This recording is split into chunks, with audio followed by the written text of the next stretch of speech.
Hello everyone, my name is Chandan Singh. So guys, एक doubt है किसी स्टूडेंट का। मैं आपको डाउट दिखाता हूँ यहाँ पर। देखिए, ये डाउट है जैसे यहाँ लिखा है कि give the impression of having required in panic. यहाँ पर ये जो हैविंग के साथ थर्ड फॉर्म है, हैविंग रिक्वायर्ड, और यहाँ एक प्रपोजिशन ऑफ लगा हुआ है। ऑफ के बाद हैविंग के साथ थर्ड फॉर्म है, तो ये क्या है? क्योंकि हैविंग के साथ थर्ड फॉर्म को कहा जाता है कि वो परफेक्ट पार्टिसिपल है, तो क्या परफेक्ट पार्टिसिपल है या कुछ और है, ये देखना है। और फिर यहाँ भी एक है, यहाँ भी ऑफ है, यहाँ लिखा हुआ है हैविंग फ्लेड माइल्स अवे। तो ये देखो, यहाँ भी हैविंग के बाद वर्ब की थर्ड फॉर्म आपको दिखाई दे रही है। तो इसको ही समझते हैं कि ये क्या है। चलिए शुरू करते हैं, ये डाउट है आज का। देखिए, हैविंग के साथ जब हम वर्ब की थर्ड फॉर्म लगाते हैं गाइस, तो हैविंग प्लस V3 को कहा जाता है कि ये क्या है? परफेक्ट पार्टिसिपल है, परफेक्ट पार्टिसिपल। लेकिन वहीं पर हैविंग के साथ V3 जो है, ये परफेक्ट जेरेंड का भी काम करता है। अब यहाँ पर लोग कंफ्यूज हो जाएंगे कि कैसे हो सकता है ऐसा। कभी कहते हो परफेक्ट पार्टिसिपल, कभी परफेक्ट जेरेंड। हो सकता है, जब भी मैं पार्टिसिपल कह रहा हूँ तो पार्टिसिपल का मतलब है कि extra information about the subject. हम सब्जेक्ट के बारे में एक्स्ट्रा इन्फॉर्मेशन दे रहे, तो एक्स्ट्रा इन्फॉर्मेशन मतलब ये किसका काम कर रहा है? फिर एडजेक्टिव का काम कर रहा है, क्योंकि सब्जेक्ट के बारे में कुछ अच्छा या बुरा बताना वो एडजेक्टिव का काम है, तो एडजेक्टिव बन जाएगा अगर वो पार्टिसिपल का है, परफेक्ट पार्टिसिपल है। जेरेंड क्या काम करता है?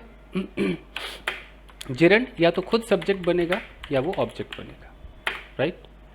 तो अगर आपका कोई V3 having plus V3 subject या ऑब्जेक्ट बन रहा है, तो वो आप उसे क्या समझोगे?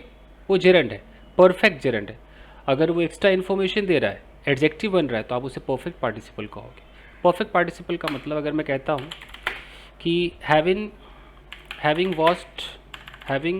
Watched the movie Sonu came back home, तो यहाँ पर हम बात कर रहे हैं सोनू की, सोनू हमारा सब्जेक्ट है, राइट? ये सब्जेक्ट है। अब सोनू के बारे में हम कह रहे हैं कि सोनू केम बैक होम, ये सब्जेक्ट हो गया, ये इसका प्रेडिकेट हो गया कि सोनू भाई घर वापस आ गया, ठीक। लेकिन सोनू के बारे में हम एक एक्स्ट्रा इन्फॉर्मेशन भी दे रहे हैं कि सोनू घर वापस आया। कौन सा सोनू? वही Sonu having watch the movie Sonu, वही सोनू जिसने पहले मूवी ख़त्म की और मूवी ख़त्म करने के बाद वो घर वापस आ गया। तो ये एक्स्ट्रा इन्फॉर्मेशन है कि सोनू नाम का जो व्यक्ति है उसने पहले मूवी ख़त्म की और ख़त्म करके घर वापस आ गया। तो एक सोनू ने दो काम किए, मूवी ख़त्म किया और घर वापस आया। तो हम जो घर वापस आया उसमें तो हम पूरा टेंस पे बना रहे हैं, पूरा सब्जेक्ट है, यहाँ वर्ब का ये सेकंड फॉर्म लगा, मतलब पास्ट इंडेफिनिट टेंस है। और इसको हमने किसी टेंस पर नहीं रखा, इसको बस एक छोटे से फ्रेज के रूप में दिखा दिया है, क्योंकि हम सेंटेंस को इस स्टाइल में बनाना चाह रहे थे। तो ये परफेक्ट पार्टिसिपल हमें मौका देता है कि हम टुकड़ों को जोड़कर एक सिंपल सेंटेंस बना दें, ठीक है? तो हमने इसको एक सिंपल सेंटेंस बना दिया। सिंपल सेंटेंस का मतलब होता है कि उसके अंदर हमारा जो एक फाइनाइट वर्ब होता है, ये सब आप फाइनाइट नॉन फाइनाइट नहीं जानते हो, छोड़ दो अभी। कहने का मतलब है कि हैविंग वॉच्ड द मूवी यहाँ पर एक परफेक्ट पार्टिसिपल है, ये सोनू के बारे में एक्स्ट्रा इन्फॉर्मेशन दे रहा है, that's it. Perfect participle adjective का काम कर रहा है। लेकिन परफेक्ट जेरेंड कब हो जाएगा? ध्यान दीजिए, मैंने अभी कहा कि जेरेंड होने के लिए उसे सब्जेक्ट और ऑब्जेक्ट बनना पड़ेगा, एडजेक्टिव नहीं बनना होगा। तो अगर मैं कहता हूँ एक सेंटेंस है कि आई रिग्रेट, और यहाँ मैं लिख दूँ आई रिग्रेट हैविंग मोलेस्टेड हर। अब यहाँ पर ये क्या है? ये जो हैविंग मोलेस्टेड हर है, ये क्या है? ये भी तो हैविंग के साथ V3 है। क्या लगता है, क्या ये परफेक्ट पार्टिसिपल है? देखते हैं। यहाँ पर है ये आई हमारा सब्जेक्ट, ये हमारा वर्ब और ये हमारा ऑब्जेक्ट। आई रिग्रेट व्हाट का जवाब दे रहा है, I regret what? I regret having molested her. तो यहाँ पर ये पूरा का पूरा जो आप देख रहे हो, इसे बोलते हैं परफेक्ट जेरंड। ये जेरंड है गाइस, ऑब्जेक्ट बना हुआ है। हिंदी क्या होगी? मैं पछताता हूँ या मैं पछता रहा हूँ, आई एम रिग्रेटिंग। किस चीज़ को लेकर पछता रहा हूँ? हैविंग मोलेस्टेड हर। काम कंप्लीट हो चुका है, मैंने उसको मोलेस्ट किया, इस बात को के लिए मैं पछता रहा हूँ। और देख लेते हैं, जैसे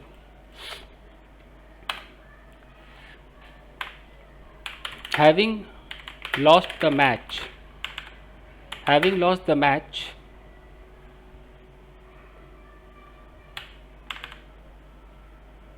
हैज़ गिवन हिम टेंशन। अगर मैंने एक ऐसे सेंटेंस लिख दिया, having lost the match has given him tension, मैं कहता हूँ कि यहाँ पर ही हैविंग लॉस्ट जो हमारा हैविंग के साथ V3 है, ये क्या है? क्या ये परफेक्ट पार्टिसिपल है या परफेक्ट जेरेंड है? क्या लगता है आपको? तो यहाँ पर है कि having lost the match has, इस हैज़ पर ध्यान दो। ये हैज से लेकर यहाँ तक हमारा प्रेडिकेट है कि नहीं है? है ना, प्रेडिकेट है। तो अगर ये प्रेडिकेट है तो प्रेडिकेट के सबसे पहले क्या आता है? सब्जेक्ट आता है कि नहीं आता है? यानी कि ये सब्जेक्ट होगा। जिनको प्रेडिकेट नहीं पता, जहाँ से वर्ब की शुरुआत होती है उस वाले पार्ट को हम प्रेडिकेट कहते हैं, और प्रेडिकेट से पहले यानी कि वर्ब से पहले वाले हिस्से को हम सब्जेक्ट कहते हैं। तो देखो ये हैविंग लॉस्ट द मैच, ये सब्जेक्ट है कि नहीं है? तो अगर हैविंग के साथ V3 सब्जेक्ट है, यानी कि फिर ये परफेक्ट पार्टिसिपल हो ही नहीं सकता है, परफेक्ट जेरेंड है मतलब कि, तो ये जेरेंड है। मतलब क्या समझेंगे? हैज़ गिवन हिम टेंशन, उसको टेंशन दिया, किसने दिया? अगर मैं इसकी जगह बोल देता Ram has given him tension, तो राम ने दिया है। Sonu has given him tension, तो सोनू ने दिया है। यहाँ लिखा हैविंग लॉस्ट द मैच, वो मैच उसने लूज कर दिया, तो उस मैच को लूज करना, जो कर चुका है कंप्लीटेड, तो मैच को लॉस्ट कर चुका होना जो है वो उसको टेंशन दिया है उसने। हम ऐसे समझेंगे। तो स्पोकन में ज़्यादा यूज़ होता नहीं है, राइटिंग में चलता है सब। उसके बाद आपको पता है कि जो प्रेपोजिशंस होते हैं, तो प्रेपोजिशन अपने बगल में जेरेंड लेता है, ये सबको पता है। तो अपने बगल में जब जेरेंड लेता है तो ज़्यादातर 99%, यूँ कह लो 100% आपको जो दिखाई देगा जेरेंड, वो वर्ब में ING वाला जेरेंड दिखाई देगा, जो सिंपल जेरेंड है। लेकिन कभी कभी ऐसा होगा कि प्रेपोजिशन अपने बगल में परफेक्ट जेरेंड भी ले लेगा। अब ले लेगा तो ले लेगा भाई, अब क्या कर लोगे, मारोगे आप? ले लेगा तो ले लेगा, लेकिन किताबों में होगा। स्पोकन इंग्लिश में कोई इतना नहीं बोलता है। मान लो कहीं पर फॉर है, फॉर के बगल में आपको वर्ब प्लस ING दिखाई देता है, तो सिंपल जेरेंड है। लेकिन कहीं पर यही फॉर है और फॉर के बगल में आपको हैविंग के साथ वर्ब की थर्ड फॉर्म दिखाई देता है, ये परफेक्ट जेरेंड है। और दोनों का मतलब सेम ही, ऑलमोस्ट सेम होता है, इसे बोलते हैं सिंपल जेरेंड। अगर आपको यहाँ पर दिखाई दे रहा है तो इसे बोलते हैं परफेक्ट जेरेंड। मतलब की बात करें, दोनों कंप्लीटेड एक्शन को दिखाता है। अगर मैं यहाँ पर कहता हूँ कि ही हैज़ बीन अरेस्टेड, उसे अरेस्ट किया गया है फॉर मोलेस्टिंग अ गर्ल, तो इसका मतलब है कि भाई उसने लड़की को छेड़ा है, लड़की को छेड़ने के लिए उसे अरेस्ट कर लिया गया है। तो यहाँ पर जो मोलेस्टिंग आप देख रहे हो, जेरेंड है हमारा। कैसे पता चला जेरेंड है? क्योंकि ये फॉर एक प्रेपोजिशन है, और प्रेपोजिशन के बगल में जब भी ING आता है तो उसे हम जेरेंड कहते हैं, ये जेरेंड है हमारा। लेकिन कहीं पर एक सेंटेंस लिखा रहेगा कि he has been arrested for having molested a girl. अब क्या कर लोगे अगर कहीं लिखा आ जाए? हालांकि ज़्यादा ये सब मिलता नहीं है। तो ही हैज़ बीन अरेस्टेड, उसे अरेस्ट कर लिया गया है for having molested a girl. यहाँ भी फॉर हमारा प्रेपोजिशन है, और प्रेपोजिशन के बाद अगर हैविंग के साथ V3 आ रहा है तो हम इसको क्या समझेंगे? ये परफेक्ट जेरेंड है। परफेक्ट जेरेंड का मतलब है कि इसमें भी कंप्लीटेड एक्शन है, कि हैविंग मोलेस्टेड अ गर्ल, लड़की को वो छेड़ चुका था, छेड़ एकदम डन था, तो उसको अरेस्ट किया गया है क्योंकि उसने लड़की को ऑलरेडी छेड़ दिया था। तो ये सब, इसको लोग ज़्यादा यूज़ नहीं करते, फॉर वाले को ज़्यादा यूज़ करते, ज़्यादा डिफरेंस नहीं, बट कंप्लीटेड एक्शन को दोनों दिखा रहा है। ये हो गया। और देखते हैं, अगर मैं कहता हूं कि